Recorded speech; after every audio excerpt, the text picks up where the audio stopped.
Hello there guys, it's Stephen here, back with another video. It's Manchester City versus Liverpool in the Premier League. It's a huge game, especially after the context of this week and given everything that we've been through. How are you all anyway? I'm over it now. I think time is a healer. I'm feeling a lot better now.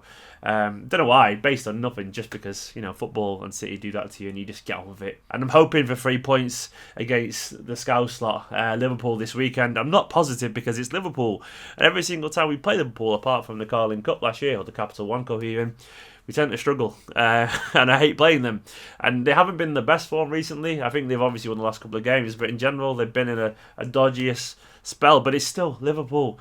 And for that reason, I fear it. But we've got loads of talking points today. I'm going to go through everything Pep said in his press conference and react to all that a little bit and just discuss the game in a little bit more detail. Just what I say as well, if you haven't already and you're watching this for the first time, please subscribe. Hit the subscribe button below me somewhere and press the little bell as well so you get a notification every single time I have a new video going out. But I'm going to start with Pep's press conference and the fact that he mentioned that it was the first 45 minutes that killed us against Monaco. I think we all knew that. There's been a lot of players, including Sanya as well, come out and said that it was an unacceptable first 45 minutes. And the way I see it, it was like some weird mental block that just cost us the game. It cost us our Champions League place, and that's what we can't do. And I'm hoping this will be a reason why we see a different Manchester City on Sunday, because pride is there at stake. After a very dismal exit, after a very encouraging first leg, we have to react to it. We have to show we are made of sterner stuff. And Pep will expect that. I'm almost certain he bollocked them at half-time, because you could see it in their performance when they had loads more in the second half. It wasn't enough, but they were better at very least. And if we played like that in the first half, we probably would have been through now, sat in the hat.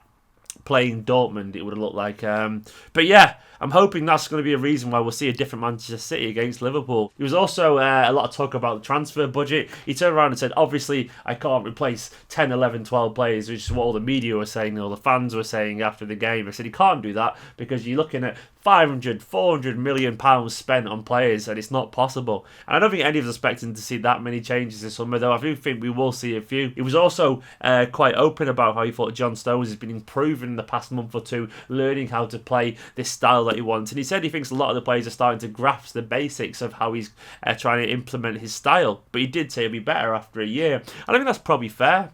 When you're trying to learn the equivalent of quantum physics in terms of football, it's going to take a little bit of time. Pep's teams are famously intricate. His styles are famously, they take a little bit of getting used to. Even the likes of Xabi Alonso said he struggled to get there. It took him a little bit of time. I think what we've seen so far is a very simplified version, almost as a leeway for now, just to kind of make do until we get to the plays that he wants and can actually play the style that he wants to play.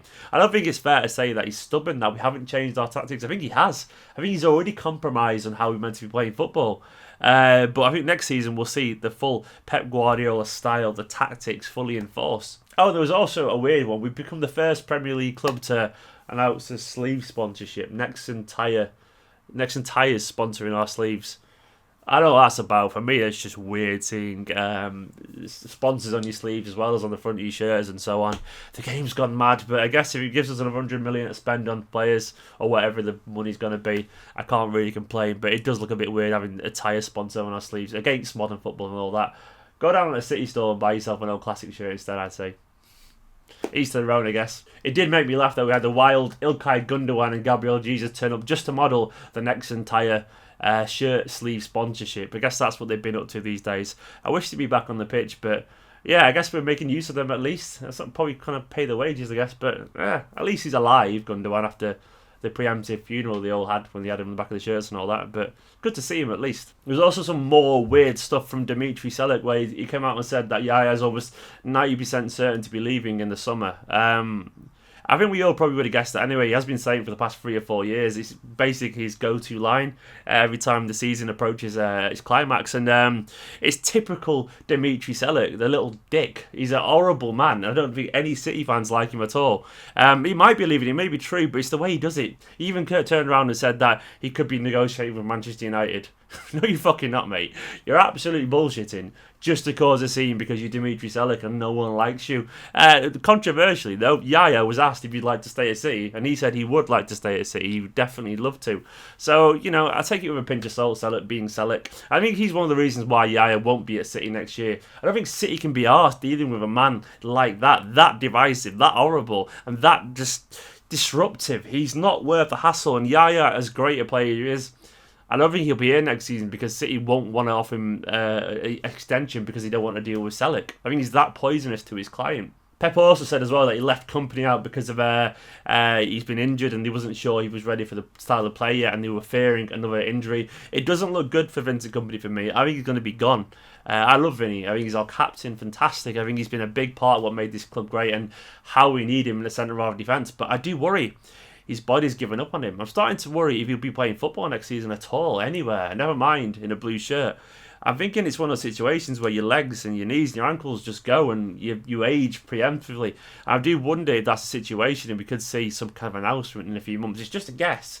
But it doesn't look good because it's like he's not there. He hasn't got the confidence to play football anymore, maybe, because there's that fear of him breaking down. And that would be a massive shame. If it does happen, and it's just purely speculative, this, and it's just my gut instinct, then I hope he stays around the club in some capacity. But I'm hoping we see him play again, but it's not looking positive. There seems to be too many excuses being made, and he's always ready. They're not quite ready. And you wonder how much is in his head, how much maybe they're doubting his ability to last a game competitively. I don't think he's going to be involved anytime soon, though. Having said that, watch me be totally wrong and him start the next game, but I'm just not seeing it personally. As well, Klopp has come out and said there are a couple of players missing. Sturridge, Henderson, two obviously big players. Liverpool aren't going to be involved. There's an outside chance Firmino could be. Milner as well has been spouting off a load of bollocks to the press saying it's the best team he's ever played in. Mate, it fucking isn't the best team you've ever played, and that's obviously bollocks. You've won the league twice with Manchester City, and this is a Liverpool team that is inconsistent as anything. Liverpool can still actually finish in the Europa League spot, and he's trying to pretend to someone that this is the best team he's ever played in. It just simply isn't. I don't know what's happened to him since he's gone to Liverpool, because he's come very bitter. I don't know if it's the Liverpool effect getting through to him where he feels like he has to pretend he's at the best club in the world and everything's incredible there. But it's absolutely bollocks, and it just makes him look stupid. And it's a shame because he was quite warmly received at Manchester City. The fans liked him, everyone did, and kind of understood why he left on a free transfer. Fair be it, do what you want to do. Be you, James Milner, if you want to be. But don't come out and just be a dickle or something. It's a shame because he's tarnished his reputation with City fans and just kind of spouting nonsense. And he's only doing it for either because he's really bitter or two because he thinks he should be doing it. And either way, it's just stupid because Liverpool are a good club, but this is not the best team he's ever been in, James. So just kind of grow up, really, and get on with it. I'm not going to try and guess a team because I'm going to be totally wrong. I'm just hoping for a reaction, and I'm hoping that we will see one as well. We've got to end this hoodoo over Liverpool at some point, and I'm expecting to see a good performance, a team that really knows that this crowd at the Etihad on Sunday actually deserve a response after that tepid display against Monaco, and I think we will get one. I'm going to boldly predict 2-1 Manchester City. I hope I am not wrong. And yeah, what do you reckon it's going to be? Let me know in the comments and so on. If you haven't already as well, go and check out in the description the video I did with goal.com last night in London. It was good that. I got down there and they had a studio in a cinema, which was pretty kind of novel. We chatted about Pep and so on, and obviously they tried to get me to say Pep is overrated, which is obviously bollocks. He isn't. But it was fun. Go watch that. There'll be a link in the description. If you haven't already as well, go and subscribe. Let me know your thoughts on the score prediction and all that kind of stuff. And I'll be back, I don't know, maybe tomorrow after the under-18s game. If I get in to watch it, fingers crossed I will be able to. But if not, it'll be a vlog because I'm going to the Liverpool game on Sunday. I'll be doing that. Anyway, guys, see you later.